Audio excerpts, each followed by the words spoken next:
Today in our 2011 Ford F-150, we're going to be installing Firestone's Ride Rite air helper springs, part number F2542. And this is what our springs are going to look like when they're installed. There's currently a moderate inflation on it to allow it to carry a decent load. Each spring can be adjusted individually. This way you can maintain a steady, stable load from side to side, no matter what you're hauling. It'll also help increase stability while under a heavy load. You can adjust it as necessary per your load so you can help maintain that factory ride height and make it even on both sides. This is important when it comes with stopping and turning because the weight will be more evenly distributed, allowing it to stop closer to its factory specifications. They feature a maximum carrying weight of 4,800 pounds and operate between 5 and 100 psi.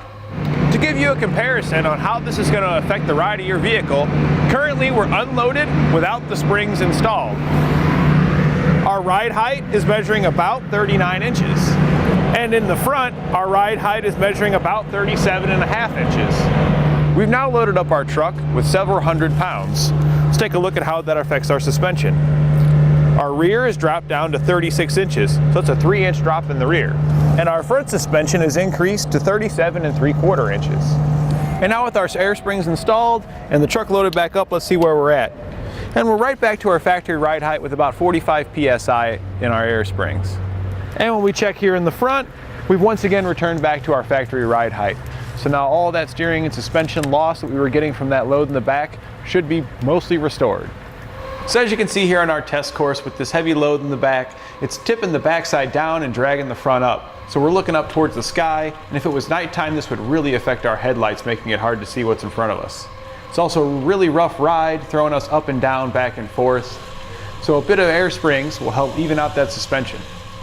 And now we're going to take it into our test course.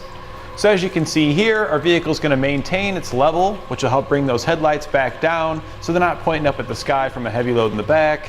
It's also going to help increase that braking performance because it's going to be leveled out, so the weight's going to transfer properly, as most of your braking is done by about 70% in the front.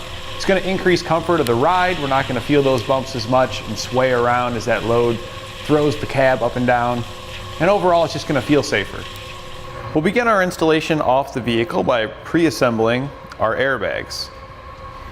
You'll begin by taking your top mount bracket with the flange facing up away from the airbag, slide it over the 2 studs.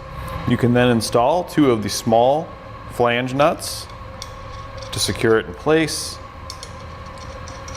and then snug those down. You can snug them down using a 15mm socket or a 9/16 socket.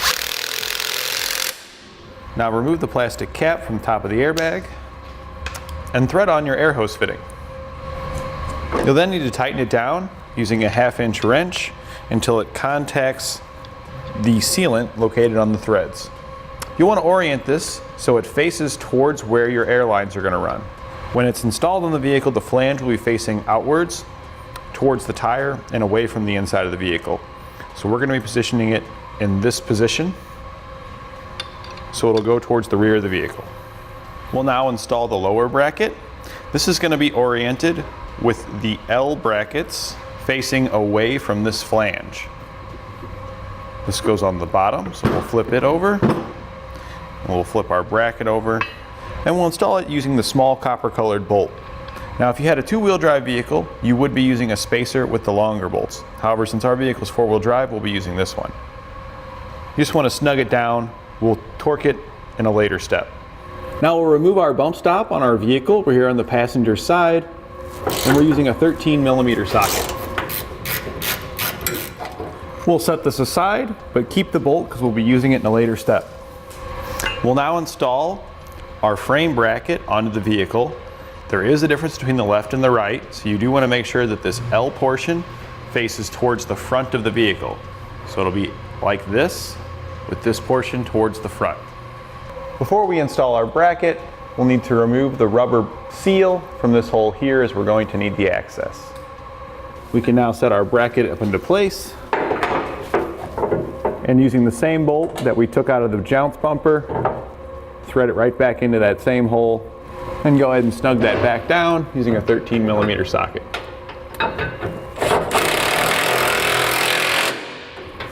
We'll now need to take the plated handle nuts and prepare them to install them in the frame.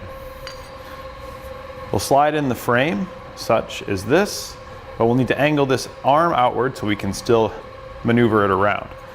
So we're going to bend it in this direction, almost to a 90-degree angle, but not quite.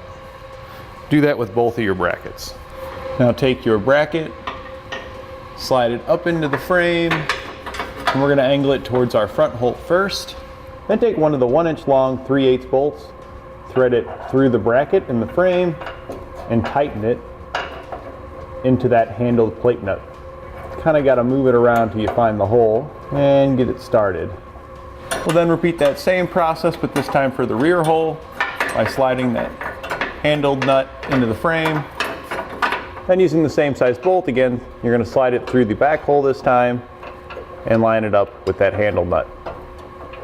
Now torque your frame brackets to the torque spec per your instructions. We're going to be using a 9/16 socket to tighten them down. We can now take our spring assembly and set it into place. It is a tight fit to get it inside the bracket, so you may need to use a hammer, pry bar, or whatever means to get it in there. Now once you've hammered it up into place, you'll need to align the holes to your hardware through. Now they do go from the inside out, however I like to just get one started on each side to help line these holes up, because it can be a bit tedious because the bracket fits very tight. Once you've got all your holes lined up, you'll then insert your bolt from the inside going outward and thread a flange nut on the other side. Do this for the remaining 3 holes. If you did put a bolt in from the outside to help you align it, you'll just need to pop that bolt out, flip it around, and put the nut on the outside. And now tighten down your hardware using a 9/16 socket and wrench. We can now install our U-bolts. Line them up underneath your leaf spring, going through the 2 holes in your lower bracket. Then thread on a flange nut onto each side of the U-bolt. Do the same process on the other side of the rear bracket. Now tighten down your bracket, making sure that it's as close as possible to being centered on each side of your factory U-bolts. You'll tighten these down with a 9/16 socket. Now go back and torque all of your hardware to the specifications in your instructions, making sure not to forget the bolt located on the bottom side of your lower bracket. Repeat the same process on the other side. Now when installing these on the driver's side, you may have to position your brake lines slightly higher and lower. You can just bend those ever so slightly just so you can get your handled nuts in place. We're now ready to install our air hose. I'm going to go ahead and route mine, and then I'll show you how I routed it. We're here on our driver's side airbag. We went ahead and pressed the Airline hose into the fitting. It just presses right in, and that locks it into place. It is a good idea to wiggle it back and forth to make sure that it is secure. We then took the line down over the frame, following any factory wiring that we could, securing it to that wiring, up over our spare tire, coming down to our hitch in the rear. This is where we'll be mounting our Airline fittings. It is a good idea to zip tie to any factory wiring whenever possible to make sure that this air hose stays secure and doesn't rattle around, potentially causing an air leak. Now that we've run one side, it is a good idea to give yourself a little bit of excess just in case you need it for any future repairs that you may need to make. And then we'll cut our Airline using the Airline cutter tool, part number F9009. Line the air hose up in the center and just bring it together. This will make a nice clean cut to ensure that it seals properly inside of our quick connect fittings. We'll now route our passenger side Airline. We can now install the bracket that's going to mount our air inlet fittings so we can air up our airbags. Position the bracket where you'd like it. We're going to put it on the hitch here. We're going to use a zip tie to secure it. These large zip ties do come provided in the kit. And we'll use 2 zip ties to make sure it's not going to go anywhere. Now take your fitting, slide a flat washer on it, push it through the bracket, again put another flat washer on it, and tighten down the brass nut. Repeat this for your other air hose. Then snug them up using a 1/2-inch wrench. Now take your Airline, and simply push it in the back of your fittings. Make sure to give them a good tug in and out to make sure it's fully seated and secure. Do the same with your other airline. You can now air up your airbags per your instructions and check for any leaks. Now, using some soapy water, go ahead and spray down all your fittings and where your airlines connect to make sure that there's no leaks. The presence of bubbles would indicate a leak. Now that we've verified there's no leaks, we're ready to set it to the appropriate pressure for whatever load we're hauling and hit the road. And that completes our installation of Firestone's Ride Rite air helper springs on our 2011 Ford F-150.